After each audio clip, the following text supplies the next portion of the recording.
रघुवीर समर्थ शुका सारिखे पूर्ण वैराग्य जाते वसिष्ठा परिज्ञान योगेश्वराचे कवी वाल्मिका सारिखा मान्य ऐसा नमस्कार माझा सद्गुरु रामदासा श्रीराम मला वाटते अंतरी द्वावसावे तुझ्या दासबोधासी त्वा बोध व्हावे अपत्यापरी पाववी प्रेमग्रासा महाराज या सद्गुरु रामदासा श्रीराम जय जय रघुवीर समर्थ श्रीकृष्ण गोविंद हरे मुरारे हे नाथ नारायण वासुदेव प्रद्युम्न दामोदर विश्वनाथ मुकुंद विष्णुर्भगवन् नमस्ते सच्चिदानंदरूपाय विश्वोत्पत्त्यादिहेतवे तापत्रय विनाशाय श्रीकृष्णाय वयं नमः कृष्णाय वासुदेवाय हरये परमात्मने प्रणतक्लेशनाशाय गोविंदाय नमो नमः वसुदेवसुतं देवं कंसचाणूरमर्दनं देवकी परमानन्दं कृष्णं वन्दे जगद्गुरुं कृष्णकमलपत्राक्षं पुण्यश्रवणकीर्तनं वासुदेवमय जगद्योनिं नौमि नारायणं हरिं कृष्ण कृष्णेति कृष्णेति यो मां स्मरति नित्यशः जलं भित्वा यथा पद्मं संसाराद् उद्धराम्यहं कृष्णाय वासुदेवाय देवकीनन्दनाय च नन्दगोपकुमाराय गोविन्दाय नमो नमः नमः पंकजनाभाय नमः पंकजमालिने नमः पंकजनेत्राय नमस्ते पंकजांध्रे गोपाल कृष्ण भगवान की जय। चतुश्लोकी भागवत श्रीमद्भगवानुवाच ज्ञानं परमगुह्यं मे यद्विज्ञानसमन्वितं सरहस्यं तदङ्गं च ग्रहाणगदितं मया यावानहं यथा भावो यद्रूपगुणकर्मकः तथैव तत्त्वविज्ञानमस्तु ते मदनुग्रहात् अहमेवासमेवाग्रे नान्यद्यत्सत्परं पश्चादहं यदेतच्च यो वशिष्येत सोऽस्म्यहं ऋतेऽर्थं यत् प्रतीयेत् न प्रतीयेत् चात्मनि तद्विद्यादात्मनो मायां यथा भासो यथा तमः यथा महान्ति भूतानि भूतेषु चावचेष्वनु प्रविष्टानि तथा तेषु न तेष्वहम् एतावदेव जिज्ञास्यं तत्त्वजिज्ञासुनात्मनः अन्वयव्यतिरेकाभ्यां यत्स्यात् सर्वत्र सर्वदा एतन्मतं समातिष्ठ परमेण समाधिना भवान् कल्पविकल्पेषु न विमुह्यति कदाचित्। गोपाल कृष्ण भगवान की जय। दशमस्कंद उत्तरार्ध। जरासंध युद्ध द्वारका निर्माण 50व्यात केले कथन भस्म झाला कालयवन मुचकुंद कथा 51। बलराम विवाह द्वारका गमन रुक्मिणीचे पत्र पावला श्रीकृष्ण त्याचा अध्याय 52 रुक्मिणी हरण 53। लग्न श्रीकृष्ण रुक्मिणीचे पराभव शिशुपाल रुक्मीचे 54व्यात यांचे केले निरूपण प्रद्युम्न जन्म वध 100चा 55वा तयाचा जांबवंती सत्यभामा कृष्ण विवाहाचा सेमंतकाचा 56वा समंतक हरण शतधन्वोद्धार फिरून द्वारकेशी आला अक्रूर 57व्यात मधुर कथा तयाचे श्रीकृष्णाच्या अन्य स्त्रिया 58वा सांगे तया 16 सहस्र 100 जाया 59व्यात कृष्णाशी श्रीकृष्ण रुक्मिणी संवाद 60वा अनिरुद्ध विवाह 61वा रुक्मीवध पुत्रयोग बर्वा श्रीकृष्णाचा निवेदिला उषा अनिरुद्ध मिलन 62 कृष्ण बाणासुर युद्ध 63 नृगराज कथा 64 65 बलराम व्रजयात्रा पौंड्रक काशीराजोद्धार 66 विविधोद्धार 67 बलराम कोप सांब विवाह 68 वर्णिला श्रवणीय कृष्ण ग्रहचर्या नारद पाही 69व्यात कसाही 70व्यात कृष्णाकडे येई दूत कैदी राजांचा 71 श्रीकृष्ण इंद्रप्रस्थ गमन 72 जरासंधोद्धार राजसूय यज्ञ 73 सोडी राजबंदीवान आला श्रीकृष्ण इंद्रप्रस्था 74व्यात दुर्योधन यज्ञात पावला अपमान 75व्यात यज्ञ संपूर्ण राजसूय निवेदिला.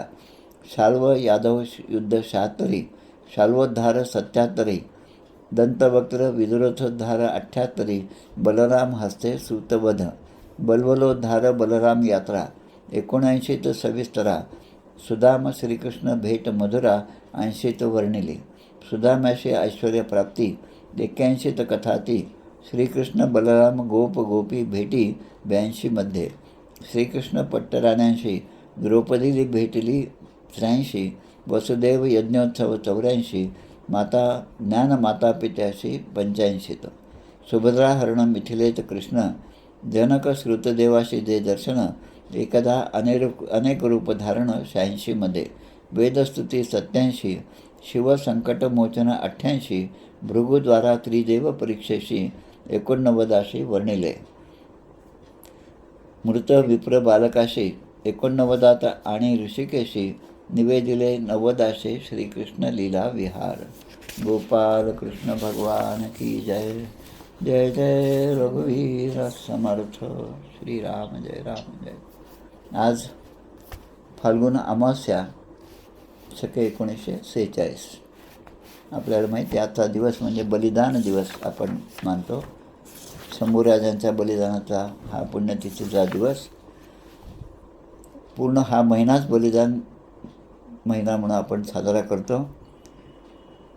शंभूराजांचा जो त्याने बलिदान केलं त्या प्रित्यर्थ 300व्या उत्सवानिमित्त पुण्यतिथीनिमित्त आमचे नागपूरचे मित्र आणि आता सद्गुरुदास महाराजपदी असणारे श्री विजयराव देशमुख त्या काळामध्ये म्हणजे 300व्या पुण्यतिथीनिमित्त त्यांनी शंभूराजांवर एक छान पुस्तक लिहिलं होतं, राजा शंभू छत्रपती नावाचं. या सद्गुरुदास महाराजांचं एक वैशिष्ट्य म्हणजे त्या काळामध्ये त्यांनी प्रत्येकाकडून एका पानाचे देणगी म्हणून 150 रुपये घेतले होते. प्रमोद संत, मी आणि अशा अनेक मंडळी एकत्र येऊन 150 रुपये आम्ही भरले आणि त्यानिमित्त यांचं जे पुस्तक प्रकाशन झालं त्यावेळेच्या प्रकाशनाच्या कार्यक्रमामध्ये रायगडाला जेव्हा जाग येते यामध्ये असणारे सूर्यकांत आणि चंद्रकांत हे जे नट आहेत जे सिनेमामध्ये सुद्धा आपल्याला दिसले, त्यांनी शंभूराजाचं काम केलं होतं आणि त्यांनी त्या ठिकाणी कबुली दिली. शंभूराजाबद्दल बरेच गैरसमज आमच्या मनामध्ये होते आणि त्यामुळे मी त्या नाटकामध्ये काम केलं आणि आता ह्या पुस्तकाच्या प्रकाशनानंतर आता आम्हाला खरं सत्य जे आहे ते लक्षात आलं. शंभूराजाबद्दल जे गैरसमज होते ते सगळे दूर झाले. आपल्या आत्माराम महाराजांच्या समूहामध्ये कोल्हापूरच्या एक भगिनी आहेत सौ वृषालीताई कुलकर्णी. या आपल्या सामानगड जो आहे समर्थांचा मठ, रामदासी मठ, गडहिंग्लज तालुक्यातला, त्या ठिकाणी सुद्धा मी 2दा जाऊन आलो. तर त्यांचे वडील म्हणजे आम्ही त्यांना अण्णा म्हणत होतो, अण्णा भिष्णुरकर म्हणजे शाहीर योगेश. या शाहीर योगेशाने शंभूराजांच्या 300व्या बलिदान दिवसानिमित्त एक पोवाडा लिहिला होता. सांगण्यासारखं खूप आहे पण थोडक्यात तो पोवाडा मी वाचून दाखवतो. देश धर्म पर मिटने वाला शेर शिवा का छावा था, महापराक्रमी परमक प्रतापी एक ही शंभू राजा था. तेजपुंज तेजस्वी आंखें निकल गई पर झुका नहीं, दृष्टि गई पर राष्ट्रोन्नति का दिव्य स्वप्न तो मिटा नहीं. दोनों पैर कटे शंभू के, ध्येय मार्ग से हटा नहीं, हाथ कटे तो क्या हुआ, सत्कर्म कभी भी छूटा नहीं. जिह्वा कटी खून बहाया, धर्म का सौदा किया नहीं, शिवाजी का ही बेटा था, गलत राह पर चला नहीं. वर्ष 300 बीत गए अब, शंभू के बलिदान को, कौन जीता कौन हारा, पूछ लो संसार को. मातृभूमि के चरण कमल पर जीवन पुष्प चढ़ाया था, है दूजा दुनिया में कोई, जैसा शंभू राजा था. शाहीर योगेश यांनी हा पोवाडा त्यावेळेस 300व्या बलिदान दिवसानिमित्त तो लिहिला होता. खूप छान असं शंभूराजांचं चरित्र आमच्या श्री सद्गुरुदास महाराजांनी लिहिलं आहे. त्याची आता मोठी आवृत्ती पण आलेली आहे. सर्वांनी हे पुस्तक जरूर दरवर्षी एकदा तरी या बलिदान दिवसाच्या निमित्ताने वाचावं आणि आपला इतिहास जो आहे तो आपल्या पुढच्या पिढीला आपण सांगावा, असं हे छानपैकी ग्रंथ आहे. आजच्याच दिवशी श्री ब्रह्मचैतन्य महाराज म्हणजे वावर हिऱ्याचे असणारे ब्रह्मचैतन्य महाराज कुलकर्णी यांचासुद्धा आज जन्मदिवस आहे. त्यांचं पूर्ण नाव म्हणजे हनुमंत दत्तात्रय घुगरदरे कुलकर्णी. घुगरदरे हे जे आहे हे आपल्या श्री ब्रह्मचैतन्य गोंदलेकर महाराजांचं मूळ गाव आहे. या हनुमंत महाराजांचा जन्म नातेपुते या गावी झाला. फाल्गुन अमावास्या म्हणजे आजचा दिवस 15 मार्च 1934, म्हणजे अगदी अलीकडे 1934मध्ये त्यांचा जन्म झाला. त्यांचं वय खूप लहान होतं. 27व्या वर्षीच त्यांनी देह ठेवला. महाराजांची उपासना अशी होती की त्यांना त्यांच्याच गावामध्ये या वावरहिरे या गावामध्ये असणाऱ्या बाणलिंग किंवा पाणलिंग, बाणासुराचं ते महादेवाचे पिंड आहे ज्या ठिकाणी बाणासुराने उपासना केली होती, आणि पुढे त्या ठिकाणी पाणलिंग हे त्याचं नाव प्राप्त झालं जवळ असणाऱ्या पाण्याच्या धबधब्यामुळे. आणि त्या ठिकाणी आमच्या तुकामाईंनी, म्हणजे जे ब्रह्मचैतन्य गोंदवलेकर महाराजांचे गुरु होते, आत्ताच त्यांची जन्मदिवस आपण साजरा केला रंगपंचमीच्या दिवशी, त्या तुकामाईंनी त्या पिंडीतून प्रगट होऊन त्यांना दर्शन दिलं आणि त्यांच्या मस्तकावर आपला वरदहस्त ठेवला, अनुग्रह दिला. ते आमचे हनुमंत महाराज घुगरदरे म्हणजे कुलकर्णी वावरहिरेकर. आणि सद्गुरूंच्या आज्ञेप्रमाणे त्यांनी पुढे श्री ब्रह्मचैतन्य गोंदलेकर महाराजांचं पूर्ण चरित्र लिहिलं. आमच्या ब्रह्मानंद महाराज नवा काय ते गावाचं नाव आहे पा, कोल्हापूरच्या जवळचंच गाव आहे, तिथेसुद्धा मी पारायणाला गेलो होतो. त्यांनी खरं म्हणजे एक चरित्र लिहिलं होतं, पण ब्रह्मचैतन्य महाराज त्यांना म्हणतात, अरे तू कशाला हे चरित्र लिहिलं, हे चरित्र मी पुढच्या अवतारात लिहिणारच आहे. आणि ते हनुमंत महाराज यांनी जो ग्रंथ लिहिला तो म्हणजे स्वानंद सुधाकर, ब्रह्मचैतन्य गोंदलेकर महाराजांचा ओवीबद्ध असा ग्रंथ, ज्यामध्ये 8590 ओव्या आहेत असा ग्रंथ त्याने लिहिला. आणि त्याचप्रमाणे महाराजांच्या ग्रंथसंपदेमध्ये दुसरा एक ग्रंथ जो महत्त्वाचा आहे तो म्हणजे पद्यात्मक बालरामायण.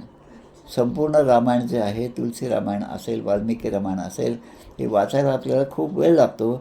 पण हे जे बालरामायण आहे, पद्यात्मक बालरामायण, हे तर त्यांनी वयाच्या 9व्या वर्षी लिहिलं हनुमंत महाराजांनी. आणि त्यामध्ये खूप सुंदर असं रामाच्या जन्मापासून रामाच्या राज्याभिषेकापर्यंत सगळं वर्णन, जसं मूळ रामायण आहे सप्तकांडात्मक, तसंच यांनी पद्यात्मक बालरामायणाची रचना केली.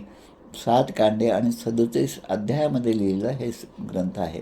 त्याचप्रमाणे श्री भावार्थ रामगीता समर्थांनी दशक 1 समास 1मध्ये ग्रंथारंभ लक्षणामध्ये ज्या अनेक ग्रंथांचा संदर्भ घेतला त्यामध्ये रामगीतेचा सुद्धा उल्लेख आहे. हनुमंत महाराजांनी वयाच्या 18व्या वर्षी हा भावार्थ रामगीता हा ग्रंथ लिहिला. गुरु शिष्याच्या संवादाच्या रूपाने, लक्ष्मण शिष्य रूपाने आणि श्रीराम गुरु रूपाने लक्ष्मणाला जो उपदेश करतात तो यामध्ये आहे. आणि मूळ संदर्भ जो आहे तो पुराणामधला आहे. त्यामध्ये भगवान शंकर जे आहे ते पार्वती मातेला हा सगळा उपदेश देतात. त्याचं हे भावार्थ गीता, हे ओवीबद्ध टीका ही हनुमंत महाराजांनी लिहिली. त्याचप्रमाणे अमृत गुटका नावाचा एक ग्रंथ आहे, तो त्यामध्ये त्यांनी अनेक आपल्या भक्तांना लिहिलेल्या पत्रांचा तो संग्रह आहे. या हनुमंत महाराजांच्याबद्दल अजून एक सांगायचं खूप महत्त्वाची गोष्ट आहे. त्या मठामध्ये जाऊन राहिल्याशिवाय, त्यांचं चरित्र वाचल्याशिवाय अशा लहान बारीक सारी गोष्टी आपल्याला कळत नाही. हे मुद्दाम मी पुन्हा पुन्हा सांगत असतो. या हनुमंत महाराजांच्या लग्नासाठी अनेक मुली सांगून येत होत्या, आणि ज्या दिवशी एक मुलगी येणार आहे महाराजांना समजलं, तेव्हा महाराज ते घर सोडून दिवसभर बाहेरच रानावनामध्ये गेले. त्या बाणलिंग किंवा पाणलिंगाच्या महादेव मंदिरामध्ये ते उपासना करत होते.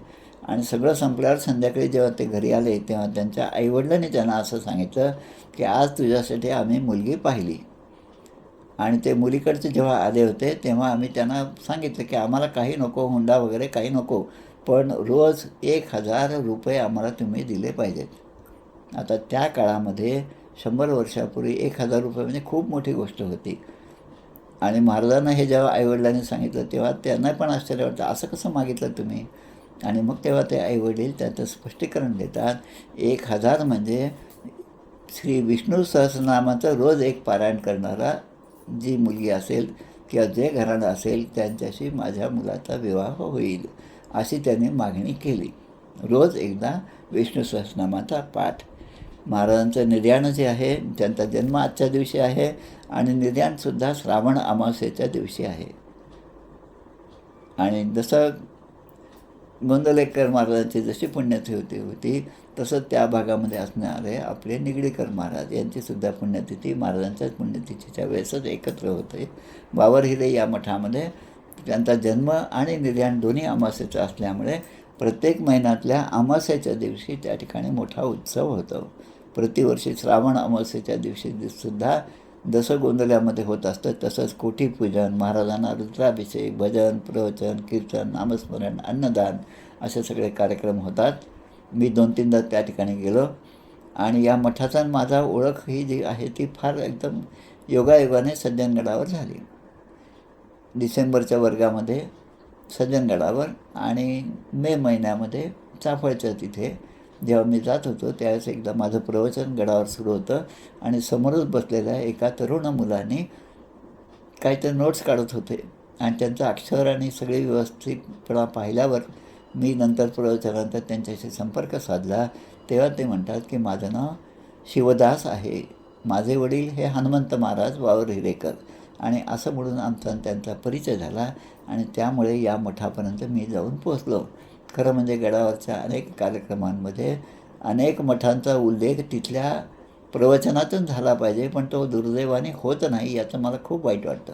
आता चैत्र महिन्यामध्ये रामनवमीच्या नवरात्राची सुरुवात होती. चैत्र शुद्ध षष्ठीच्या दिवशी आमच्या कृष्णदास महाराजांचंसुद्धा पुण्यतिथी आहे.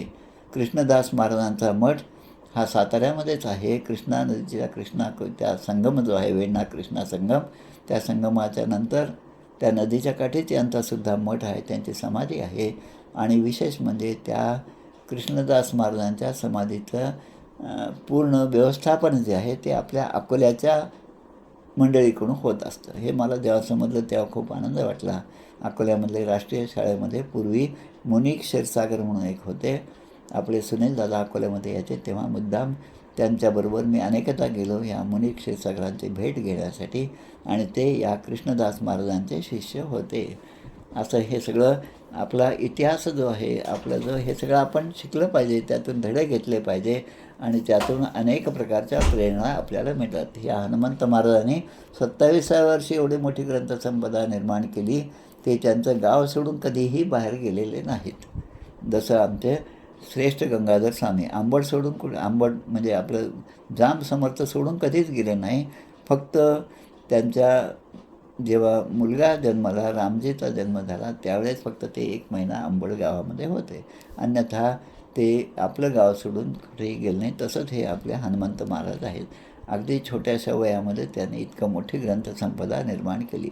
प्रत्येकाच्याकडे हे तिन्ही ग्रंथ असले पाहिजेत.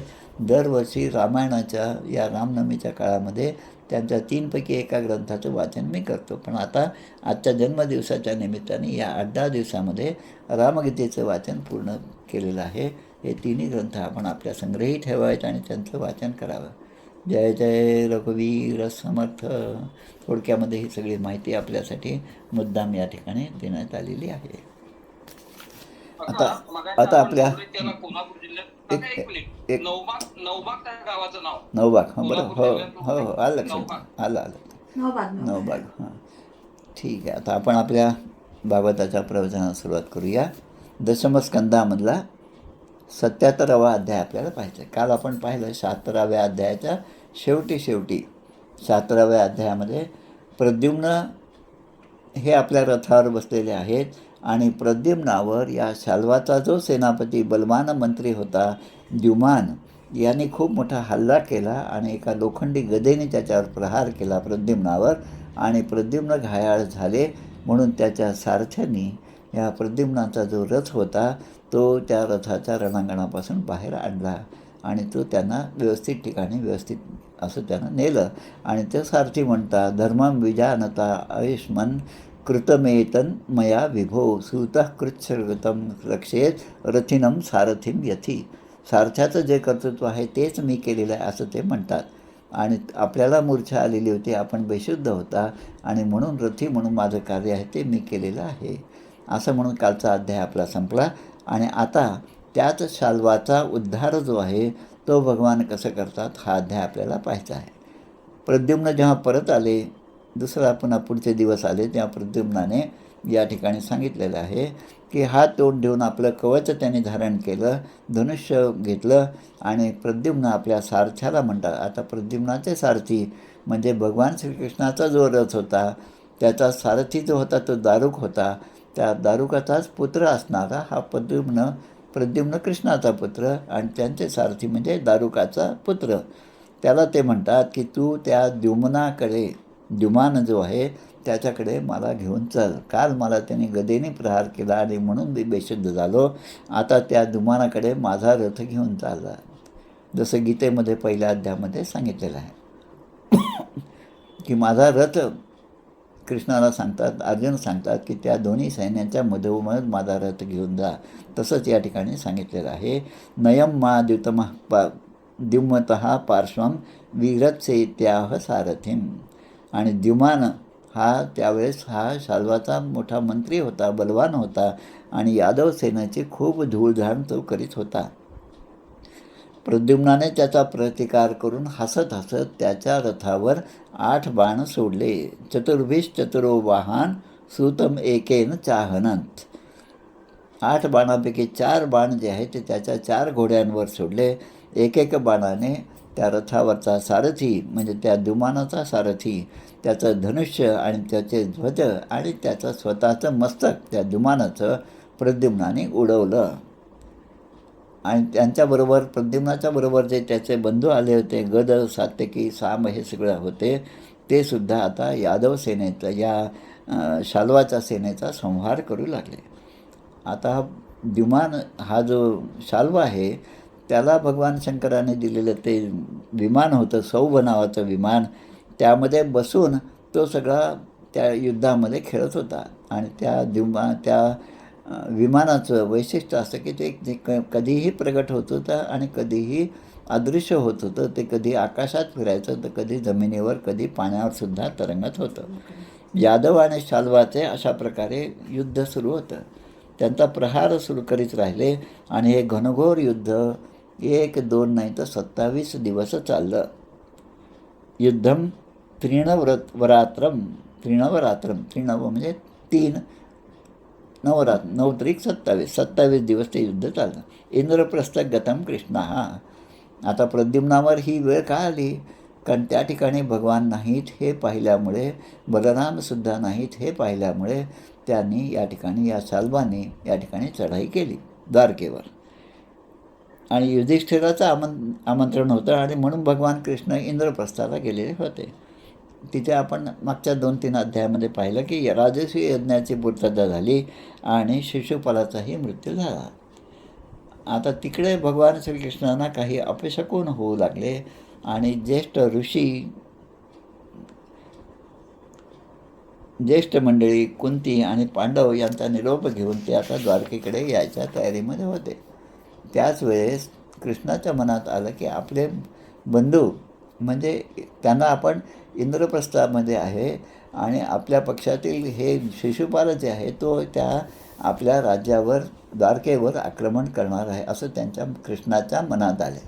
आणि म्हणून तातडीने कृष्ण जेव्हा तिथे येऊन पोहोचले तेव्हा कृष्णाने आपल्या सारथ्याला सांगितलं की तो सौभपती शाल्व जो आहे त्याच्याकडे आपला रथ घेऊन चाल असं दारुकाला सांगितलं. दारुका, तू लवकर माझा रथ त्या शाल्वाच्या समोर घेऊन चाला. रथम प्रापय मे सूत शाल्वस्यांतिकम आशु वई.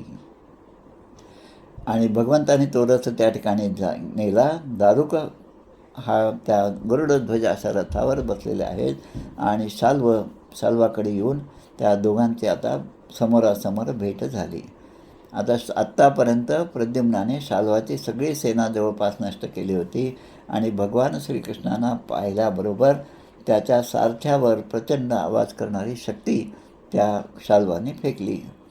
आता सारथीनी आपल्या रथीचं रक्षण केलं पाहिजे आणि जे रथी आहे त्याने आपल्या सारथ्याचं पण रक्षण केलं पाहिजे. या नयाने भगवान श्रीकृष्णाने आपल्या बाणांनी त्या सगळ्यांचे शेकडो तुकडे केले. त्यांनी जी शक्ती त्या ठिकाणी शाल्वाने पाठवली होती, कारण मयदानवाने ही शक्ती त्यांच्यामध्ये संक्रमित केलेली होती. आता त्यांनी शाल्वावर भगवान श्रीकृष्णाने 16 बाण सोडले आकाशात फिरणारे विमानसुद्धा त्यांनी नष्ट करून टाकले. असंख्य बाणाने ते व्यापून टाकले.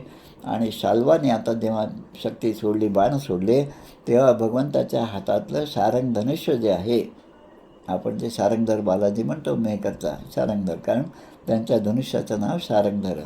शारंग ज्याच्या हातामध्ये आहे तो शारंग धारण करणारा तो भगवान. आणि त्यांच्या हातातलं बाण लागल्यामुळे ते धनुष्यसुद्धा खाली पडलं. आणि भगवंताच्या हातातून हे धनुष्य पडल्यामुळे एक अद्भुत अशीच घटना त्या ठिकाणी घडलेली आहे. जे लोक हे युद्ध पाहत होते त्यांच्यामध्ये मोठा हाहाकार उडाला. आणि शाल्व आता स्वतःचा गर्व, अभिमान त्याच्या ठिकाणी होता, ताठा होता. आणि त्यामुळे तो एक मोठी गर्जना त्या ठिकाणी करतो. शाल्व आता भगवंताला, कृष्णाला म्हणतात, यत त्वया मूढ न सख्यम भ्रातुर्भार्या ऋते क्षपत. तू आमच्या देखत आमचा भाऊ असणारा, भावासारखाच आमचे ज्या शाल्वाचे संबंध होते, तो शिशुपाल, त्याच्या लग्नामध्ये तू शाल्वाच्या पत्नीला पळून नेलं, म्हणजे रुक्मिणीला पळून नेलं आहेस. आणि तो शिशुपाल बेसावध असताना तू त्याचा वध केलास. आता शाल्वाला ही सगळी कथा माहीत असल्यामुळे शाल्व त्या ठिकाणी म्हणतो. आणि तू म्हणतो की आणि तू स्वतःला असा अजिंक्य असा समजतोस. आणि हे सगळं मला माहीत आहे, असं शाल्व मोठी बढाई मारत असतो. आता जर तू माझ्यासमोरून निघून गेलास तरच तुझा जीव राहील, नाही तर माझ्यासमोर जर राहिलास तर मी तुलासुद्धा त्या शिशुपालासारखा यमसदनाला पाठवेन. अशी मोठी गर्जना शाल्व त्या युद्धक्षेत्रामध्ये करतात. आता हे सगळं ऐकलं आणि ते ऐकल्यानंतर भगवान म्हणतात, वृथा त्वं कथ्यसे मंद. मंद म्हणजे मंदबुद्धी, मूर्ख. तू वृथा म्हणजे त्वं कथ्यसे म्हणजे तू विनाकारण एवढी सगळी बडबड करत आहेस, कारण तुझ्या डोक्यावरच आता मृत्यू गिरट्या घालत आहे. आणि हे तुला माहीत नाही, कारण कृष्ण हे जे आहे त्यांना सगळ्यांचं सगळं समजतं.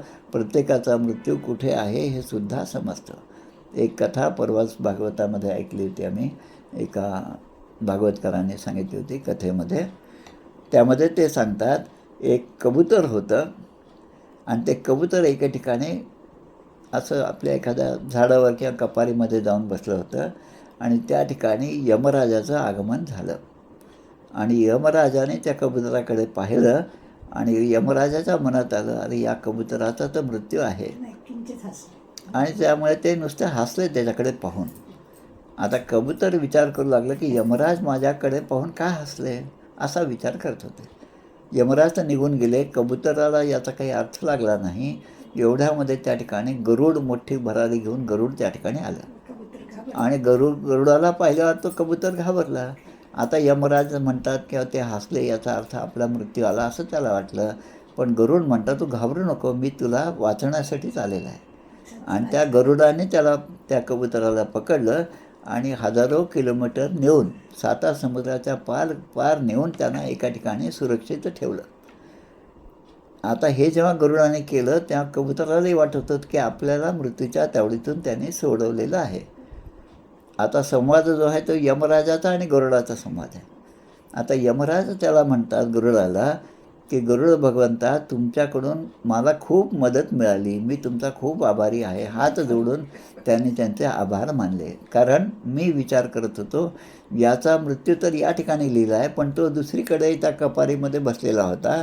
आता 7 समुद्र पार नेऊन याचा मृत्यू कसा घडावा, असा विवंचनेमध्ये मी असताना तुम्ही मला खूप मदत केली आहे. म्हणून गरुडाचे आभार हे यमराजच मागत होते. म्हणजे ज्या ठिकाणी ज्याचा मृत्यू आहे त्या ठिकाणी तो आपोआप ओढल्या जातो. हे जसं आहे तसं या ठिकाणी भगवान श्रीकृष्ण त्याला सांगतात, पौरुषम दर्शयन्ति स्म शूराः न बहुभाषिणाः.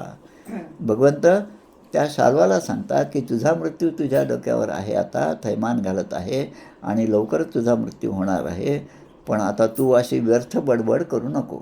ज्यांच्यामध्ये शौर्य आहे, जे रणांगणामध्ये आहेत, ते व्यर्थ बडबड करत नाहीत. आपली शक्ती जी आहे तीच दाखवून रणांगणामध्ये ज्याचं जे कर्तव्य आहे, ते युद्ध करण्याचं कर्तव्य जे आहे ते तू कर, असे म्हणून भगवान श्रीकृष्णाने आपल्या गदेनी त्या शाल्वाच्या खांद्यावर प्रहार केला. इत्युक्त्वा भगवान शाल्वम गदया भीम वेगया. भीम म्हणजे खूप जोराने, म्हणजे भीमाचं हे जे नाव आहे भीम, ते आपण सगळीकडेच वापरतो. भीमशक्ती, भीमकर्मा वृकोदरा, या भीमाचं जे नाव त्याच्या शक्तीमुळे प्रसिद्ध झालं. भगवंत इथे सुद्धा म्हणतात शाल्वम गदया भीम वेगया. भीमाच्या वेगाने त्यांनी त्याच्या खांद्यावर प्रहार केला भगवंतानी, आणि त्यामुळे तताड जत्रो संरब्ध हा सचकंपे वमन श्रुक म्हणजे रक्त, आणि रक्ताचं वमन तो करू लागला, म्हणजे रक्त ओकू लागला. आणि ती भगवंताची गदा याच्या खांद्यावर लागल्यानंतर याला प्रहार केला, आणि ती गदा पुन्हा भगवंताकडे परत आली, आणि तोपर्यंत शाल्व मात्र तिथून अदृश्य झाला, कारण त्याच्याकडे माया होती. आता हे सगळं रणांगणावर चालू असतानाच भगवंताकडे एक मनुष्य धावत पळत आला. पुरुष शिरसाच्युतम ततो मुहूर्त आगत्य पुरुषः शिरसाच्युतम. आगत्य हा म्हणजे तो धावत पळत आला, आणि कोणाकडे आला की अच्युताकडे, भगवान श्रीकृष्णाकडे आला. देवक्या प्रहितोस्मीती नत्वा प्राह वचो रुदन. आता तो रडत त्या ठिकाणी सांगू लागला. तो मनुष्य येऊन भगवान श्रीकृष्णाकडे सांगू लागला. काय सांगितलं त्यांनी की मला देवकी मातेने आपल्यासाठी निरोप दिला आहे. आता आपल्या आईने आपल्याला निरोप दिला. रणांगणावर हा माणूस धावत पळत रडत आपल्याला निरोप सांगत आहेत. आता भगवंताच्या मनामध्ये विचार आले. भगवंत स्वतःचं भगवंतपण विसरून एखाद्या साध्या माणसाप्रमाणे त्यावर विचार करू लागले. आता आपल्या पित्याबद्दल भगवंताच्या मनामध्ये अत्यंत प्रेम आहे वसुदेवाच्या बरोबर. आता जो निरोप होता तो असा आहे, कृष्ण कृष्ण महाबाहो पिता ते पितृवत्सलः बध्वापनीत शाल्वेन सौनिकेन यथा पशु. एखाद्या पशुला ज्याप्रमाणे बांधून नेतात त्याचा वध करण्यासाठी, तसं या शाल्वाने तुझ्या पित्याला बांधून नेलेलं आहे, असा निरोप त्या ठिकाणी मिळाला. आता भगवंत विचार करतात की देवकीने हा निरोप मला या ठिकाणी पाठवलेला आहे, आणि पशुप्रमाणे आपल्या वडिलांना या शाल्वाने बांधून नेलेलं आहे. म्हणजे युद्धामध्ये शाल्व समोर आहे, त्याला खांद्याला जखम झाली, आपल्या गदेमुळेच झाली, हे भगवंतांनी पाहिलं, आणि शाल्व त्या ठिकाणाहून अदृश्य झाला, आणि हा माणूस येऊन असा निरोप देतो. या दोघांचं त्यांनी ताळमेळ बसवला. सामान्य माणसाप्रमाणे निशम्य विप्रियम कृष्णो मानुषीम प्रकृतीम गतः. मनुष्याप्रमाणे भगवंतसुद्धा विचार करू लागले. विमनस्को घृणी स्नेहात. आपल्या पित्याच्या प्रेमामुळे विमनस्का अशा अवस्थेमध्ये भगवान आलेले आहेत. आता कृष्ण असं म्हणतात, कथम राम संभ्रांतम जित्वा जयम सुरासुरैही. इकडे येत असताना देवदानवांना अजिंक्य आणि नेहमी सावध असणाऱ्या बलरामाला मी त्या ठिकाणी ठेवलं होतं, आणि त्या बलरामालासुद्धा या शाल्वाने जिंकलं की काय, आणि एवढं करून त्यांनी माझ्या वडिलांना तिथून कसं काय तो घेऊन गेला आहे, असं भगवंत विचार करू लागले. आणि पुन्हा हे पण म्हणतात, पिता मे बलवान विधीही. प्रारब्ध बलवत्तर असतं हेच खरं आहे, असं भगवंताचं तुलनिक वाक्यसुद्धा या ठिकाणी सांगितलं. आता जे भगवंत या सगळ्या संसाराची उलाढाल करतात, जे भगवंत क्षणार्धामध्ये एखादी गोष्ट निर्माण करतात, आणि क्षणार्धामध्ये ती गोष्ट ती नष्टसुद्धा करतात. कालचा भूकंप आपण पाहिला, त्याचे चित्र पाहिले आपण. एवढी मोठी 35 मजली इमारत एका क्षणामध्ये ती नेस्तनाबूत झाली. ते भगवंत या ठिकाणी म्हणतात की प्रारब्ध बलवत्तर आहे हेच खरं, असं भगवंत म्हणतात. हे त्यांचं बोलणं जे आहे ती लीला आहे, आणि सहज एखाद्या साधारण माणसाने जसं बोलावं तसं भगवंत आपल्या वडिलांच्याबद्दलच्या प्रेमापोटी, ते दुःखापोटी हे सगळं असं बोलत आहेत.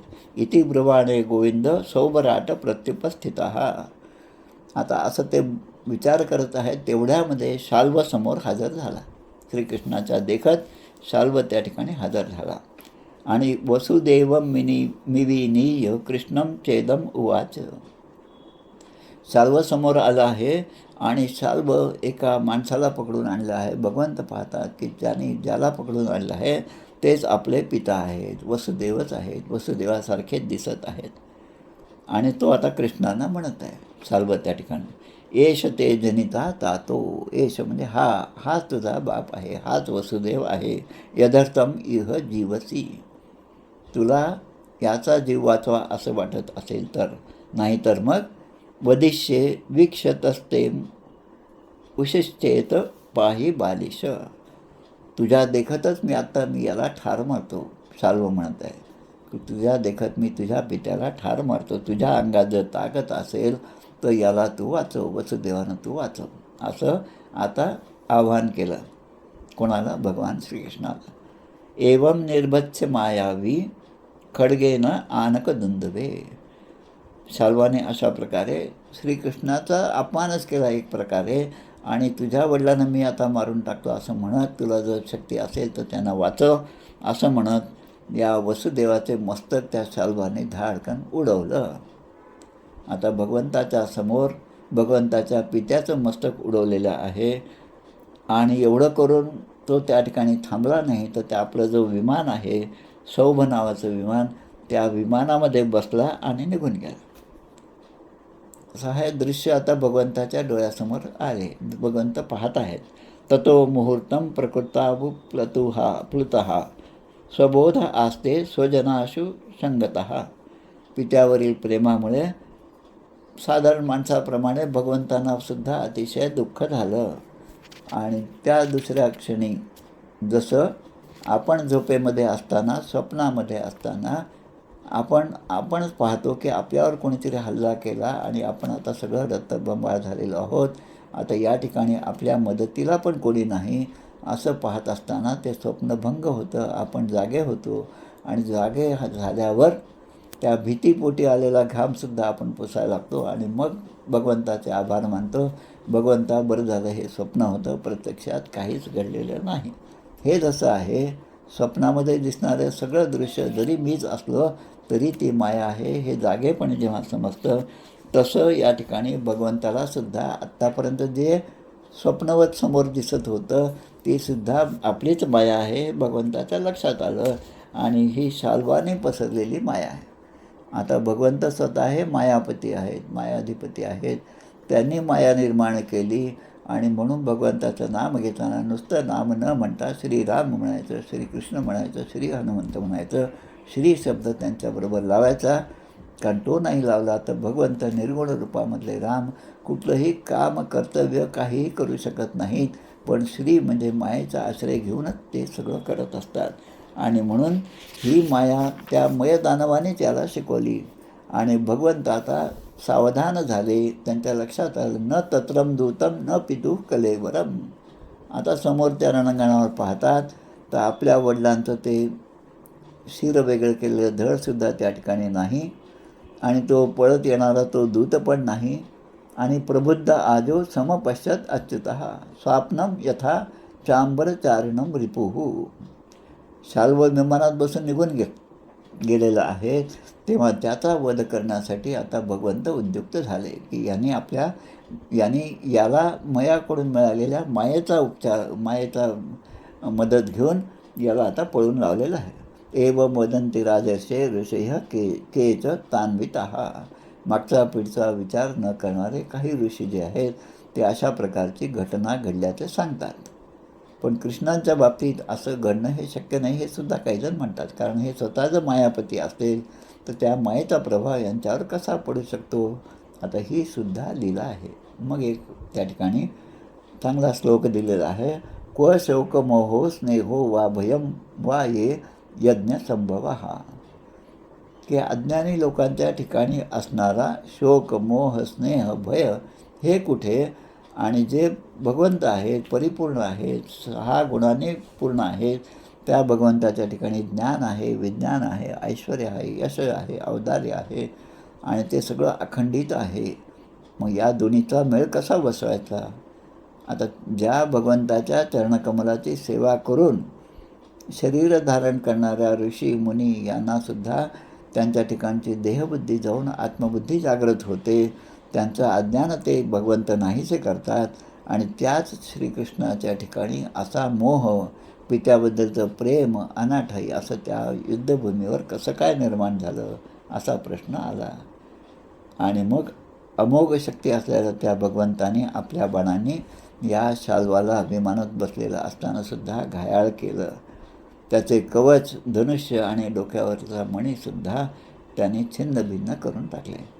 गदेच्या प्रहाराने त्याचं विमान, जे लोखंडी विमान होतं, आता खरं म्हणजे आज ते विमान आपण पाहतो, त्या विमानामध्ये ॲल्युमिनियमसारखा सगळ्यात हलका असा पत्रा असतो तो, आणि तो हलका असल्यामुळे ते उडू शकतो. पण ह्या मयाने जे विमान तयार केलं ते लोखंडाचं होतं. आजच्या भाषेमध्ये लोखंडाचं विमान हे शक्यच नाही, पण त्या काळामध्ये ते होतं. आता शाल्वाने हे सगळं पाहिलं आणि शाल्व आक्रमण करीत असे पाहतात. त्या शाल्वाने काय केलं, त्या विमानाचे तुकडे होत असताना त्या विमानातून बाहेर उडी मारली. कारण ही सगळी कथा जे ठिकाणी चालली ते म्हणजे आपलं द्वारका आहे, ज्या ठिकाणी समुद्र आहे, मध्येच फक्त एक बेट आहे, बेट द्वारका, आणि इकडच्या भूमीमध्ये आजची जी द्वारका आहे ती आहे. आणि शाल्वाने भूमीवर उडी मारली आणि आपल्या हातामध्ये शस्त्र घेऊन स्वतः शाल्व कृष्णाकडे धावून आलेला आहे. भगवंताने सुदर्शन चक्र धारण केलेलं आहे. जसं इंद्राने वज्राने वृत्रासुराचा वध केला, तसं भगवान श्रीकृष्णाने आपल्या त्या चक्राने परममायावी अशा शाल्वाचासुद्धा किरीटकुंडलीयुक्त असं जे त्याचं डोकं होतं त्याचा शिरच्छेद केला, ते धडापासून वेगळं केलं. आता हे पाहत असताना त्या ठिकाणी रणांगणावरच्या सैन्यामध्ये हाहाकार उडाला. तस्मिन् निपतिते पापे सौभेच गदया हते. तस्मिन् निपतिते पापे. आता हा शाल्व का मरण पडला? कारण त्याच्याच पापामुळे, कृतकर्मामुळे, आपणच केलेल्या आपल्या पापामुळे मनात्वाचिरे पूर्वसंचित केले, तयासारखे भोगणे प्राप्त झाले. त्याप्रमाणे या शाल्वाचा मृत्यू झाला, शाल्व मरण पावला. त्याला एवढं कष्टाने 1 वर्ष केलेल्या उपासनेने ते सुद्धा अन्नपाणी न खाता मूठभर धूळ खाऊन जो शाल्व राहिला, आणि ज्याने भगवान शंकरांना प्रसन्न होऊन एवढं मोठं विमान मागून घेतलं, आपल्याला जसं पाहिजे तसे अटी त्यावर घातल्या की ते उडालं पाहिजे, पाण्यावर तरंगलं पाहिजे, भूमीवर असलं पाहिजे, आकाशात गेलं पाहिजे, आणि माझ्या मनाप्रमाणे ते सगळीकडे भ्रमण केलं पाहिजे त्या विमानाने, आणि जेव्हा पाहिजे तेव्हा ते दिसलं पाहिजे, जेव्हा पाहिजे तेव्हा ते अदृश्य झाले पाहिजे. आणि हे सगळं करूनसुद्धा हा शाल्व मरण पावला, आणि गदेच्या प्रहाराने त्याच्या विमानाचासुद्धा चक्काचूर झाला. तेव्हा हे सगळं पाहत असताना दुंदुभयो राजन दिवी देव गणेरिताः, आकाशामध्ये दुंदुभी वाजू लागले, नगारे वाजू लागले, आणि दुसरीकडे या शाल्वाचा मित्र असणारा सखी नाम अपिचितम कुर्वन दंतवक्त्रो ऋषाभ्यगात. दंतवक्त्राचा आता या नाटकामध्ये आता त्याची एंट्री झाली. आपल्या मित्राच्या वधाचा बदला घेण्यासाठी दंतवक्त्र अतिशय क्रुद्ध होऊन त्या ठिकाणी पुढे आला. आता दंतवक्र कोण, जरासंध कोण, हे सगळे आपण जर पाहत बसलं तर पुन्हा आपल्याला त्या सनकादी ऋषी जे आहेत, 4 ऋषी जे आहेत, ते जेव्हा त्या वैकुंठामध्ये गेले, त्यांना जे अडवलं, जय विजयाने अडवलं, आणि त्यांच्या ठिकाणचा क्रोध पाहून आमचे सुनीलदादा नेहमी त्यांच्या प्रवचनात एक वाक्य सांगायचं, ते मला नेहमीच आठवतं.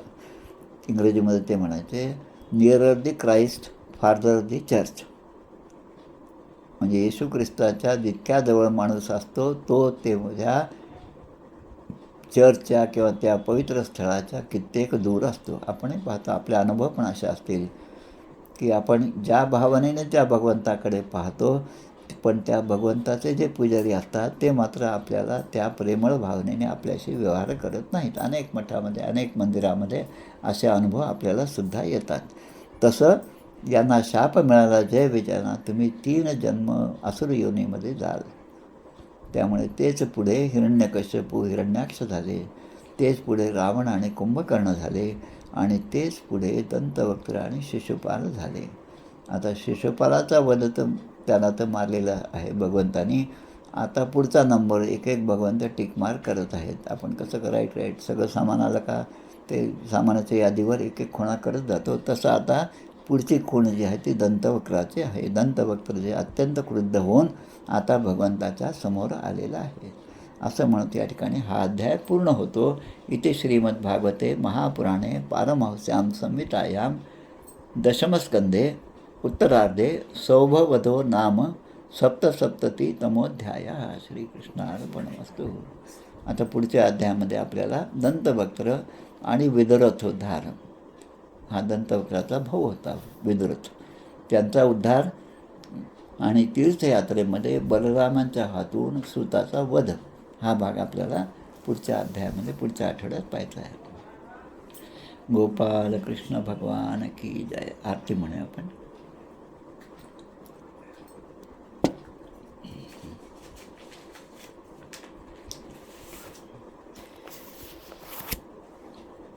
जय हो जय श्री भागवता, आरती करी तुझ भगवंता.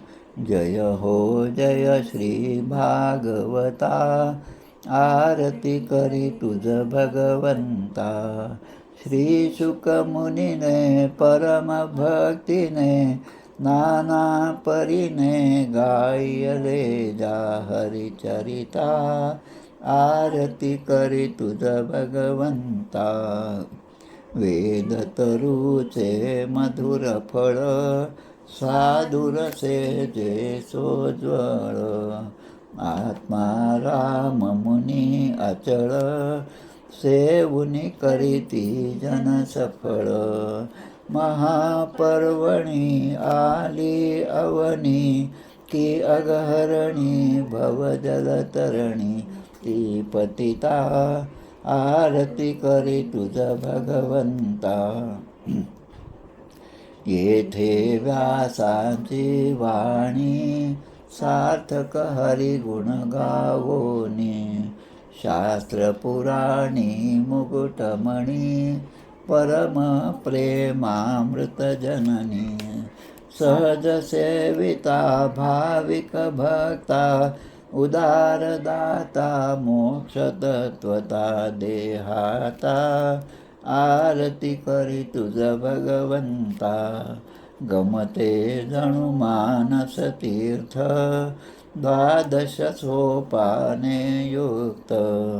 निर्मल भक्ती जले भरित, विहरे हरिहंस चितेथ. श्लोक सुकुमले संत अलिकुले, सेवुनी रमले भान विसरले रस पिता. आरती करी तुझ भगवंता. अपार महिमा ग्रंथाचा, वदवे ना कोणासाचा. मेवा कविवर संताचा, प्राणची कीर्तनकाराचा. जणुबोधाचा स्वयंप्रभेचा, द्वादश कळीचा रवी अंतरिता. तमहरता आरती करी तुझ भगवंता. ग्रंथ नव्हे हा श्रीकृष्ण, गीते वेधी मन पूर्ण. अनन्य होता या शरण, खचित टळे जन्म मरण. त्रिताप जाती चिरये शांती, नाथही वदती रामपदी ठेवी माथा. आरती करी तुझ भगवंता. जय हो जय श्री भागवता, आरती करी तुझ भगवंता. गोपाल कृष्ण भगवान की जय. जय जय रघुवीर समर्थ. श्रीराम जय राम जय. काका आज आम्हाला श्री का लावायचं